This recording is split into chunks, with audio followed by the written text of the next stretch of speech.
I told my mom I'm not naming my baby after her when my husband and I found out we were having a baby. My mom practically moved in. She was beyond excited, offering advice about everything.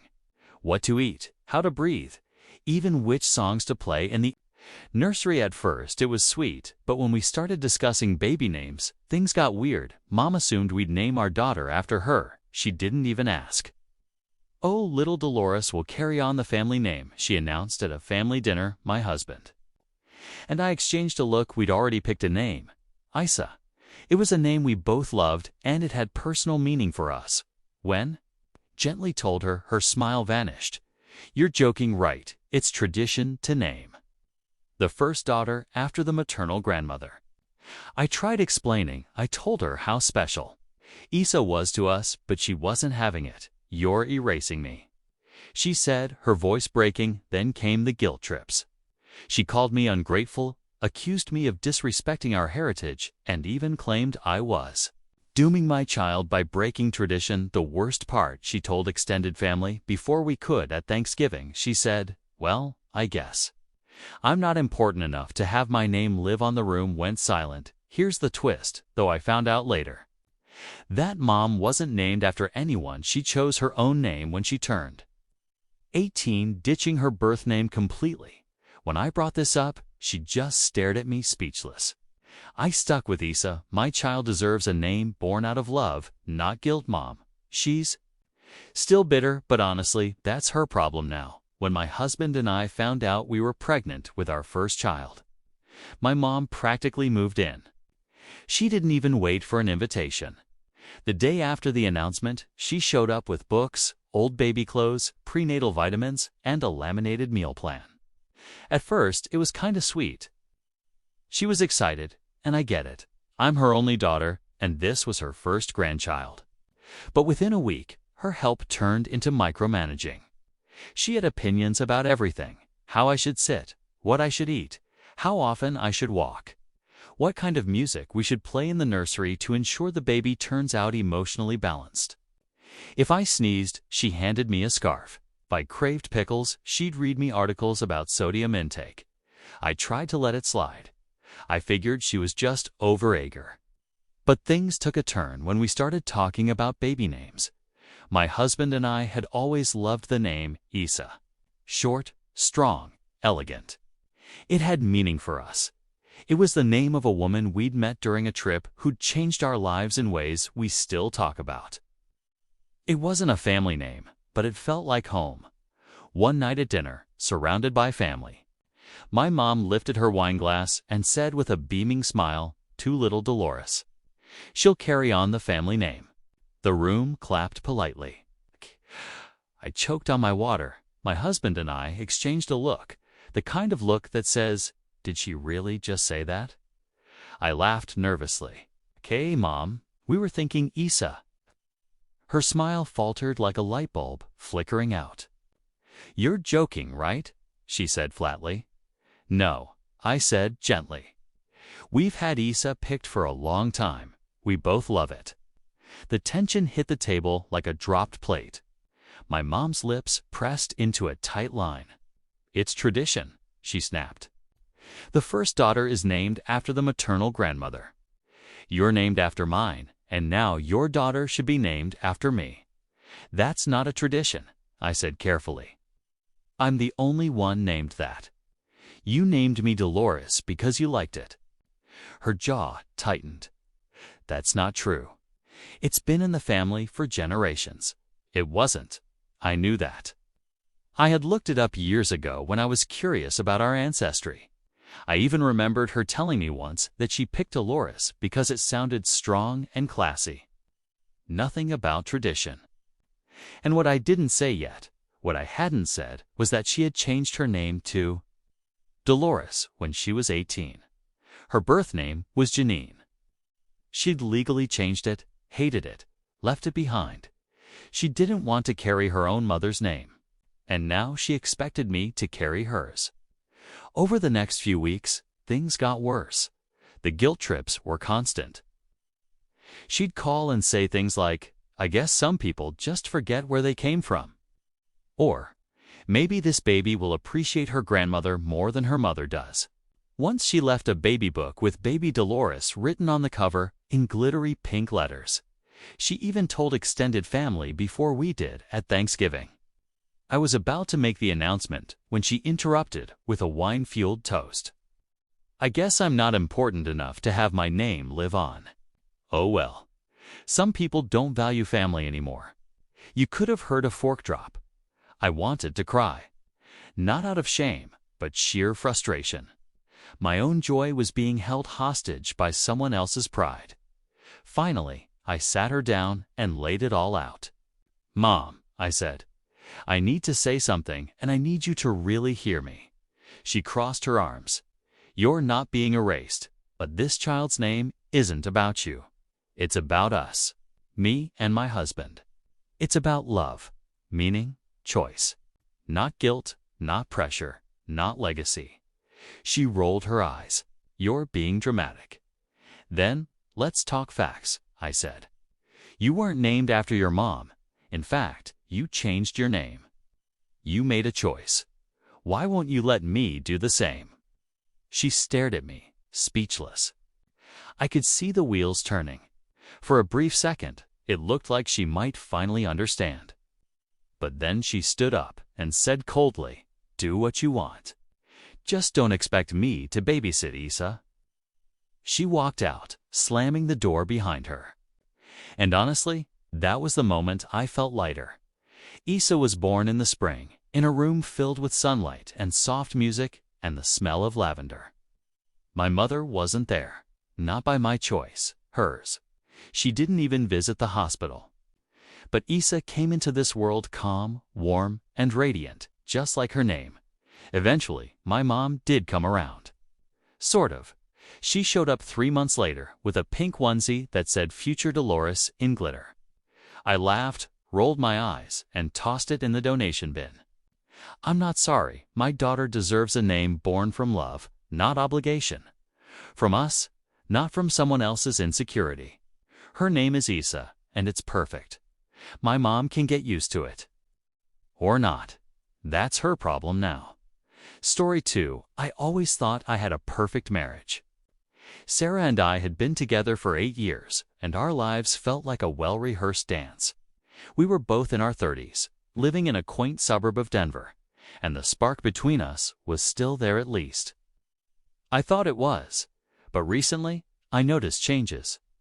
Sarah seemed distant, her laughter less frequent, her phone glued to her hand.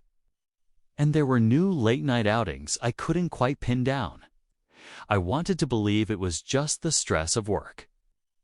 Sarah was in marketing, often putting in long hours, yet a nagging feeling clawed at me, an instinct that whispered something wasn't right. One fateful evening, I decided to follow her, not out of distrust but desperation to uncover the truth. That night, Sarah told me she was going out with a friend from work. A charming man named Jake. He had always seemed a bit too friendly. The kind of guy who could turn heads at a bar, and it unnerved me. When she left, I grabbed my jacket and slipped out behind her, following the glow of her taillights. She drove to a trendy downtown bar, the kind with neon signs and live music. My heart raced as I watched her walk inside, laughter spilling out like a beacon. I waited outside, leaning against my car, my gut churning. After what felt like hours, I finally gathered the courage to peek through the window. What I saw made my blood run cold. Sarah was sitting at the bar with Jake, their laughter mixing with the music. They were close to close. I could see the way she leaned in, her hand brushing against his arm as she spoke. It was innocent enough, but it struck a nerve. My wife, who once reserved that kind of affection for me, was now bestowing it on another man. I felt the heat of betrayal wash over me, and before I knew it, I was stepping inside. The bar was lively, but all I could focus on was them. I spotted them at the far end, and as I approached, my heart hammered in my chest. Just as I was about to confront them, Sarah reached out and touched Jake's hand. It was the final straw. "Sarah," I called out, my voice cutting through the noise. She turned, her face a mixture of shock and guilt. "We need to talk." Jake looked confused, but Sarah quickly waved him off. "I'll be right back," she said, her smile faltering as she followed me outside. "What the hell was that?" Kai demanded, my anger boiling over. "I was just catching up with a friend," she protested. But the defensive edge in her voice told me there was more. "A friend you were flirting with." I snapped back, unable to contain my hurt. "Flirting? That's ridiculous." "We were just talking." I couldn't shake the vision of her laughter, the way her eyes sparkled at Jake. "Talking like that, Sarah. It's not just a conversation. You've been hiding things from me." "Not hiding anything. You're being paranoid." But her denial felt hollow, and I knew the truth lay buried beneath her innocent facade. That night, I went home and replayed the scene in my mind, each detail sharpening the knife of betrayal. As the days passed, I became consumed by thoughts of revenge. I could confront her, but that didn't feel satisfying enough. No. I wanted her to feel the same betrayal I had felt. I devised a plan, one that would make her question her own choices and the consequences of her actions. I started by creating a fake social media account, crafting a persona that was charming and mysterious. I named myself Mark, a name that seemed both common and unassuming. I began following Sarah's social media, waiting for the perfect opportunity to reach out. When I finally sent her a friend request, I did so under the guise of being a new friend of Jake's. I kept the conversation light at first, but as we chatted, I subtly steered the topic toward her marriage. I made sure to flatter her, playing into her insecurities and desires. "You seem like a fun person who deserves to be treated well," I wrote. Before long, she began to open up. "Thanks, Mark. Sometimes I feel like I'm missing out on life, you know? Like I could be having more fun." It was painful to read, but I pressed on, slowly stoking the flames of doubt. Why settle for less when you could have more? There are so many exciting people out there. The more we talked, the more she revealed. She admitted to feeling trapped, her dissatisfaction with our routine life surfacing in every conversation. I sensed she was searching for something I could manipulate. Weeks turned into months, and by the time I felt ready to pull the trigger on my plan, Sarah had fully engaged with my online persona. She began to confide in me, sharing her deepest thoughts and frustrations. I carefully crafted my responses to ensure she felt understood, creating an emotional bond that had nothing to do with our marriage. Then came the fateful night. I arranged to meet her at a cafe, pretending to be just a friend. I wanted to gauge her feelings, to see if she would choose to take this emotional affair to the next level. The moment she walked in, her eyes lit up as she spotted me. She looked beautiful, yet somehow lost. "Mark, I'm so glad you could meet," she exclaimed, sitting down with an eagerness that made my stomach churn. "Of course, Sarah.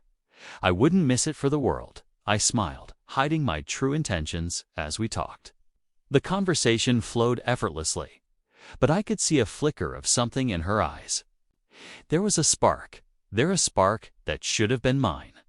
As she laughed at my jokes and leaned in closer, I felt a wave of satisfaction wash over me. She was falling for the illusion I had created. I decided to push further, dropping hints about how much better life could be if she broke free from her constraints. "You deserve happiness, Sarah. Life is too short to settle for anything less." That statement hung in the air like a threat, and I could see the wheels turning in her mind. I wanted her to realize just how far she had strayed, and as I watched her grapple with her choices, I knew I was getting close. But as the meeting drew to a close, something inside me began to twist. I could see the conflict on her face, the guilt mingling with her desire for freedom. She looked lost, and for a fleeting moment, I felt a pang of sympathy. Was I really willing to take this so far? That night, I drove home feeling conflicted. My plan had worked. I had successfully manipulated her feelings. But as I replayed our conversations, a question lingered in my mind. Was my revenge worth it? I realized that while I wanted to teach her a lesson, I also needed to face my own demons. I confronted Sarah the next day, laying everything bare. I revealed my secret, my online identity, and the truth about how I had manipulated her feelings. The look of horror on her face was both devastating and exhilarating. You used me," she gasped, her voice trembling. "Yes, I wanted you to feel the betrayal I felt. I wanted you to see what you were doing to us." She looked hurt, angry, and shattered all at once. "You're no better than I am," she shouted, tears streaming down her face. In that moment, I felt the weight of my actions crashing down on me. I had wanted to make her suffer, but in the process, had lost a part of myself. "Maybe you're right," I admitted, my voice cracking. "But I had to make you understand what you were risking." Our marriage was worth fighting for. We sat in silence, the tension palpable, both of us reeling from the revelations. It was a brutal truth that shattered the illusion we had both created. But in that moment of vulnerability, something shifted between us. Though our marriage was strained, we both knew we had a long road ahead. Whether we could rebuild the trust we had broken remained uncertain. But I realized revenge hadn't brought me the satisfaction I had hoped for. It only unveiled the cracks in our foundation, forcing us to confront our problems head-on. As I recorded this story for my channel, I knew it would leave viewers questioning the morality of my actions. Was my revenge justified, or had I crossed a line that could never be uncrossed? In the end, the story isn't just about betrayal and revenge. It's a reminder that love is fragile. And sometimes the fight to preserve it requires facing our own flaws.